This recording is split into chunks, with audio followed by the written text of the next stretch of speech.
I punched an autistic kid after he groped me and now everyone hates me. Am I the jerk? That grope was the last straw. I have known Troy since nursery, kindergarten for Americans, or just anyone, and he has always been a baby. It was always his autism that made him who he was. I don't know why, but he always had a crush on me. I rejected him gently multiple times, but he never took no for an answer. As we grew older, he got worse. He started commenting on my chest. Asking to touch them. Asking to see them. His friends kept trying to convince me to show him because nobody would be nice enough to give him a chance. And in year 7, 6th grade, he started groping me. I told teachers, but they kept saying that his autism doesn't make him know any better. It was only me. He got jealous when I was in the presence of another guy. He would have meltdowns and I got into trouble because I knew how upset he would get. No, I didn't. It was like my only purpose was to be his. I wasn't allowed to be my own person. The groping continued. I kept telling him to stop. He didn't listen. I remember crying on the floor and teachers just kept saying that his autism makes him like this and that I'm being a good person by taking care of him. His groping hurt. I don't know how to explain it. He just grabbed my chest and butt hard. And it hurts. The groping continued for 4 years. I was always his caretaker, his girlfriend, his best friend, his. I couldn't stand it anymore. I couldn't take it anymore. It was hot and I wore a skirt and he proceeded to put his hands up my skirt and groped my butt. I lost it and punched him around the nose. His nose got broken and unfortunately now I am getting put into isolation for 2 months for bullying an autistic kid. He's not a kid though. He's 16 years old. He acts normal around his friends. He treats everyone else with respect. He's not a kid. Now everyone hates me. I have been receiving death threats and people have been saying he should have done worse.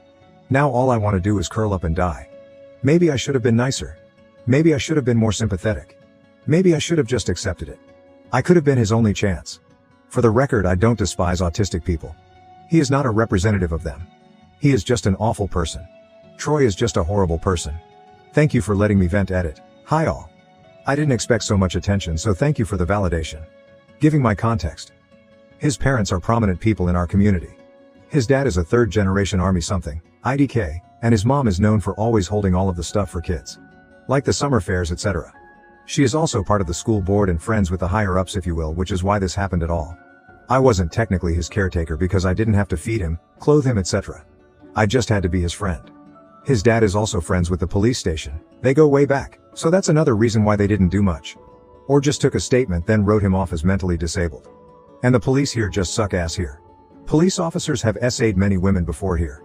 They just get let off, unfortunately, onto a semi-update. Firstly, my parents will look into lawyers. We just couldn't afford one, and I was always too scared to get one. I guess it was because I have been so neglected that I just thought nobody would believe me. However, my other relatives said that they would chip in and pay for a good lawyer.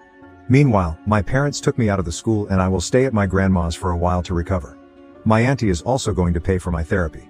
So I will enjoy that much needed therapy.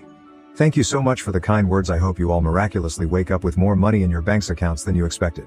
Edit 2. Hi all. I didn't expect this story to end up on TikTok so quickly.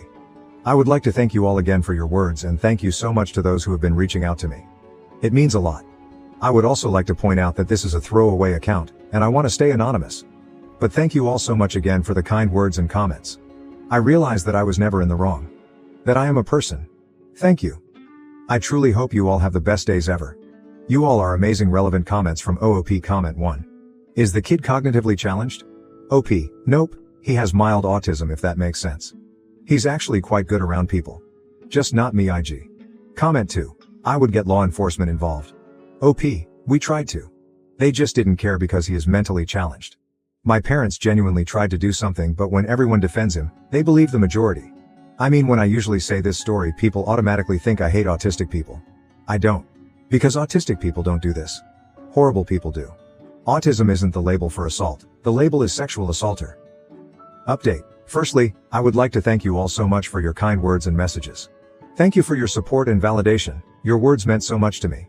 Also, I thought I would explain the whole "I hope you all miraculously wake up with more money in your bank account" comment. I heard someone in TikTok say this and thought it would be a nice thing to say, as some people did question it in my messages.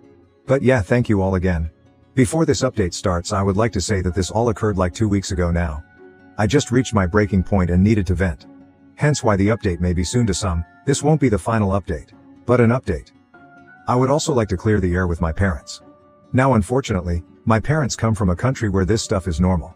Not only that, but I am partially to blame as I didn't say anything. Eventually I did tell them and they tried their best to help me.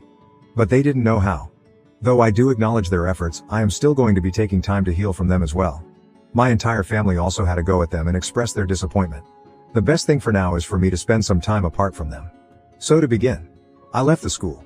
After my parents had heard that I got into trouble seriously because of Troy again, they basically thought it was time to pull me out.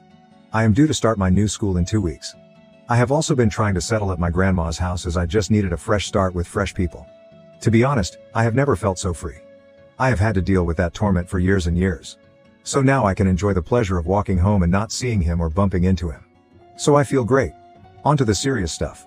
As I had mentioned, my family basically decided to pay for a lawyer, and we are now hoping to have a lawsuit against basically everyone involved. My grandma also had a go, to put nicely, with the school's board for basically allowing nepotism to harass other girls.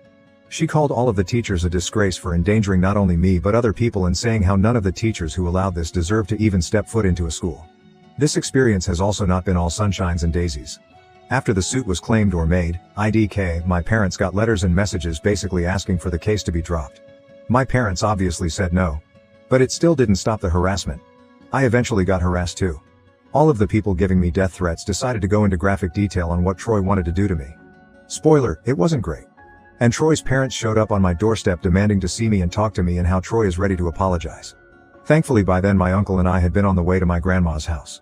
However, my parents obviously didn't let them in regardless, and said that if they wanted to communicate it had to be through a lawyer. The harassment didn't stop. And eventually Troy sent me a message on a burner account detailing all of the things he was going to do if got the opportunity to, and that I should be grateful that I managed to walk away with just a groping. Troy also kept spewing on about how I'm nothing but a whore or slut, etc. And I should be grateful that someone so popular even looked my way. He kept saying how if I had just let him fuck me, he wouldn't have groped me. However, I know if I did that I would no longer be myself. I would be his property forever. The thought of that makes me want to vomit. Also, his logic doesn't make sense to me. Anyway, I just got receipts and blocked him. I also asked my parents to help me change my number. And I did. My grandma, being the person she is, decided that wasn't good enough and got me a whole new phone. She claims it's compensation for my trauma. Thanks, Grandma. I am starting therapy the day after tomorrow, and I am hoping to start family therapy in August, as, truthfully, I don't know if I'm mad at my parents or should be mad. Like, is it my fault for not saying anything? But that's all the update I can give you for now. The lawsuit will be a whole other process, and hopefully if I remember I can update you all again. Thank you so much for your words. I truly appreciate all of you. I hope this update is clear enough for you, and apologies if you made it this far. Now to the next story. Story 2. My autistic brother spent over £400 of my hard-earned money on Lego, and my mum supports this. I, 14, have a brother 16 who has autism, and I just can't stand it anymore. Before you go and make assumptions, let me get this out of the way. He's not like the autistic people you see on the news or online. He's a perfectly functional, intelligent person. However, he becomes violent when he doesn't get his way, and his brain doesn't get toilet messages, regularly pisses, shits himself. The thing with him is, these things only happen at home. Anywhere else, he doesn't have any problems with accidents in his pants. What happened today drove me over the edge to the point of writing this. For context, here is the usual routine. I woke up to him on my bed hitting me repeatedly. My parents are downstairs making breakfast, oblivious to this. He won't stop, so I shout for my mom. She comes upstairs, gets him off me by rewarding him with chocolate, and proceeds to yell at me for shouting at her, and confiscate my electronics for an hour. When I get home from school, all is fine. I do some homework and go on the Xbox. After around 30 minutes on the Xbox, he does the same thing. Hits me over and over, leaving me with no choice but to call for my mom. She again rewards him for stopping, before proceeding to tell me off, and confiscate my electronics for the rest of the day. I'm writing this with the phone one of my friends bought for me, which I keep under my bed, as this is the only way I get to use technology for over 40 minutes a day. A reminder that this is the daily routine and has been occurring for at least 5 years. However, what happened today was even worse. He'd seen a Lego set that he wanted and beat me up until he got it. I shouted for my mom, but this time, she did something different. She let him order all the Lego he wanted, from my debit card. I've been saving up doing my paper round for 2 years to buy a PC, and he just blew £400 of my money on Lego. I hate this. I hate my life. It feels like I'm only living to suffer. This post is purely me venting, and will likely not go anywhere, but I don't care. With all that said, is there anything I can do about this? I'm a minor in the UK, if that helps. TLDR. My autistic brother spent over £400 of my hard-earned money on Lego, and my mum supports this edit. Thanks for all the supportive comments. I didn't think anyone would care. Edit 2,000 upvotes. You guys are insane. I didn't think anyone would care about this, but obviously you guys do. I'm writing an update to answer some of your questions and explain my next moves. Again, thank you all so much for all of the support. Update. First, I just want to say thank you. Thank you all so much for all the support on the original post and all of your ideas in the comments. I tried to reply to every comment, but there are so many that I can't do that, although I do read them all. Second, I want to do a quick FAQ as many comments are asking the same thing. So here goes. Move in with another family member, tell another family member. They all live 100+ miles away and don't believe that it's serious. You can get your money back as you're the cardholder. Nope, I need a legal guardian to go into the bank with me to do that. And finally, hit him back. I am a weak, 5 foot tall 14-year-old. He is a strong, 6 foot tall 16-year-old. This would cause more harm to me because he would attack back harder, and my mom would punish me more. Next, to the people who have offered me money in PMs and the comments. Thank you all so much for the offer, but I'm not going to accept anything. As I've come to realize, the assault is far more serious than the money at the end of the day. Finally, on to my plan. After reading literally 100s of comments, I've decided that the best course of action is to leg it out of school to the police station on Wednesday, and show them my collected video evidence, and the bruises on my arms. Again, thank you all so much for your advice. Please let me know if this is what I should do or if there's a better alternative. Edit. Just got 3 videos of this story in a row on TikTok. That's absolutely crazy. Thank you for watching. If you haven't subscribed yet, please do so and hit the notification bell to stay updated with more shocking real-life stories happening around you.